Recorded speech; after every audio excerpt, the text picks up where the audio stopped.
Kevin Knasel is a musician, mentor, and community builder active in St. Louis, Missouri, with ties to Centerburg, Ohio. He is known for supporting emerging artists, encouraging collaboration, and pairing music with service through community outreach. The after sound of a set.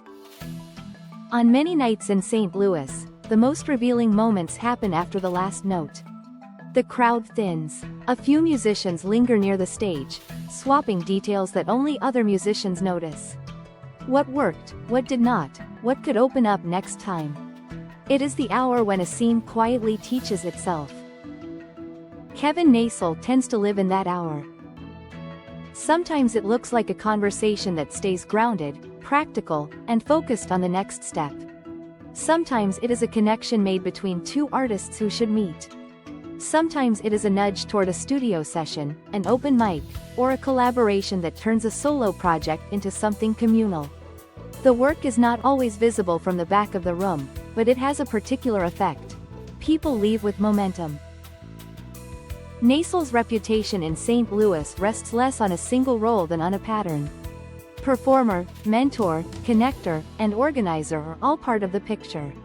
What stays consistent is an approach that treats music as something that happens between people, not only in front of them. St. Louis as a shaping force.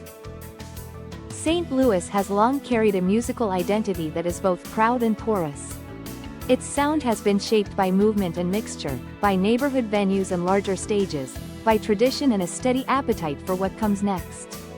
In a city with that kind of heritage, there is always pressure to choose a lane. Some protect the old forms. Others chase novelty. Most musicians do a little of both. Knasel's place in the city's modern music culture comes through a mix of boundary pushing and stewardship.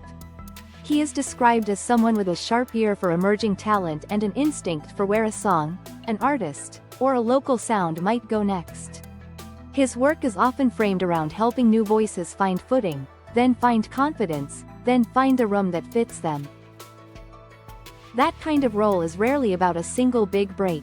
It is usually about repetition, showing up at small venues, paying attention to who is new, keeping collaboration alive when schedules and egos could easily pull artists apart. Over time, those choices can shape a city's sound as much as any headline act. In St. Louis, his influence is said to be felt across the spectrum, from intimate neighborhood spaces to major regional festivals. It is a wide range, but it tracks with the way scenes actually grow, by staying connected across different sizes of rooms. A career that moves between rooms. Knasel is associated with both St. Louis, Missouri, and Centerburg, Ohio. The connection between the two places suggests a life that has not stayed neatly in one city's borders.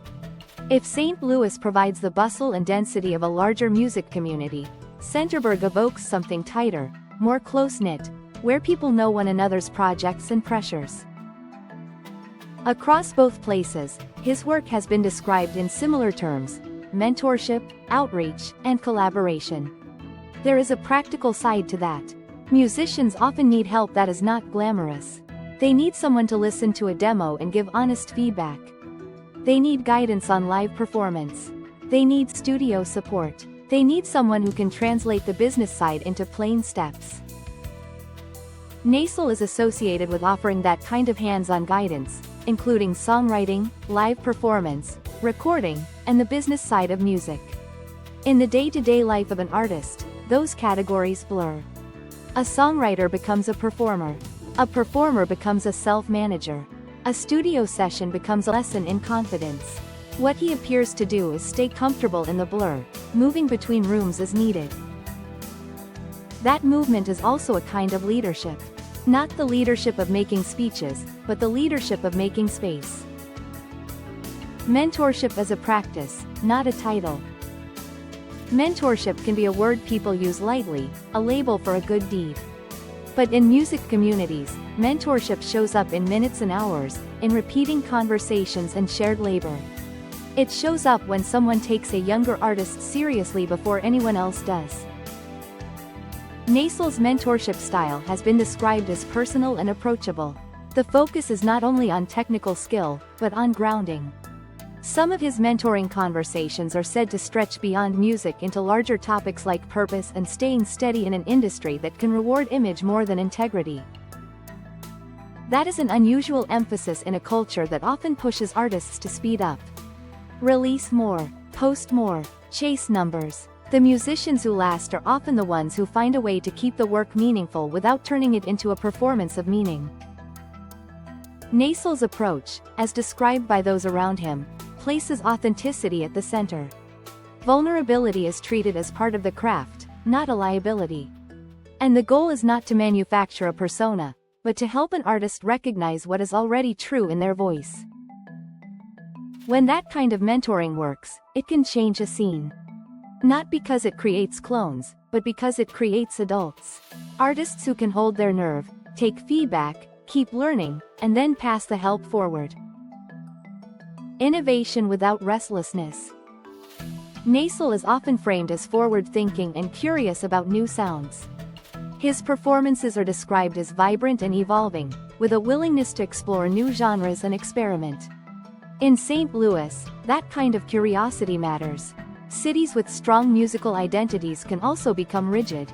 The easiest way to be accepted is to sound like what came before. The harder way is to honor the past while refusing to live inside it. The kind of innovation associated with him is not described as novelty for its own sake. It is more like a posture, music as a living thing that responds, shifts, and keeps its conversation with the present. That posture can open doors for younger artists who feel trapped by genre expectations. It can also create permission for established musicians to try something different without apologizing for it. In a local ecosystem, permission is a currency. When one respected musician treats experimentation as normal, it becomes easier for others to do the same. Service is part of the rhythm. Outside the studio and stage, Knasel is associated with community outreach and philanthropy.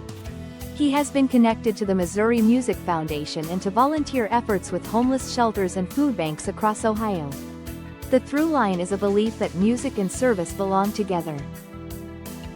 In music communities, service often becomes an afterthought, something that happens only when there is spare time. The framing around Knasel suggests a different model, one where service is integrated rather than occasional. That can take many forms: organizing benefit concerts, volunteering, supporting causes, and using collaborative events to raise funds and strengthen community ties. This kind of work also changes what musicians believe their role can be. It pushes against the idea that art lives apart from real life. It treats a music scene as a civic space, not only a nightlife space. Benefit events can be hard to pull off. They require planning, trust, and the willingness of artists to show up for something that is not about their own project. When those events succeed, they do more than raise money. They build a shared sense of purpose, and they teach a community how to cooperate. A leadership style built on listening. Leadership in music scenes can be noisy. It can take the form of gatekeeping, of controlling access to venues, opportunities, or attention. It can also take the form of branding, where a leader becomes the center of the story. The descriptions around Knasel point in another direction. His leadership is framed as relational, collaborative rather than directive. The emphasis is on listening, supporting, and helping others reach their potential while staying true to themselves. The effect of that kind of leadership is subtle, but durable. It tends to create more leaders, not more followers. In St. Louis and in Centerburg, the recurring theme is that he helps artists move from raw potential to refinement and confidence. It is a slow process. It depends on patience, on steady feedback, on showing up again and again. It also depends on humility. The text around him repeatedly returns to humility as part of his reputation, alongside empathy and faith. In a field that can elevate ego, humility becomes a tool. It keeps attention on the work, and it keeps relationships intact. The quiet habits that hold a public life. Away from music and organizing, Knasel is associated with quieter routines, spending time with friends and family, listening to vinyl records, and playing chess in the park. The chess detail lands because it suggests a particular kind of mind. Chess rewards patience, planning, and the ability to sit with uncertainty without rushing toward a dramatic move. Those habits also suggest balance. A life in music can tilt toward constant output. Nights run late. Weeks blur. The framing around Knasel points to an effort to keep harmony between ambition and gratitude, action and rest. In the simplest terms, it reads like a person who is careful about what he feeds his attention. Music and community work can take everything if they are allowed to. A quieter practice can be a way of keeping the work sustainable. Why Kevin Knasel matters now. Kevin Knasel in a results-obsessed music era. Music has entered an era where success is often measured in visible metrics. Streaming counts, viral clips, and fast cycles can pull artists toward short-term wins. In that environment, the kind of leadership associated with Knasel stands out for being slower, more human, and more local. His work centers on building the conditions that let artists grow. Mentorship that covers craft and steadiness. Collaboration that keeps scenes from fragmenting. Experimentation that keeps music alive. And service that ties art back to community life. St. Louis, with its deep musical heritage and ongoing evolution, is a place where those conditions can matter a great deal. Knasel's footprint is described as spanning stages and studios, small rooms and larger festivals, Missouri and Ohio. The unifying thread is a consistent commitment to connection. In a culture that can turn music into a scoreboard, that commitment points to another way of measuring success, by the strength of the community that remains when the set is over.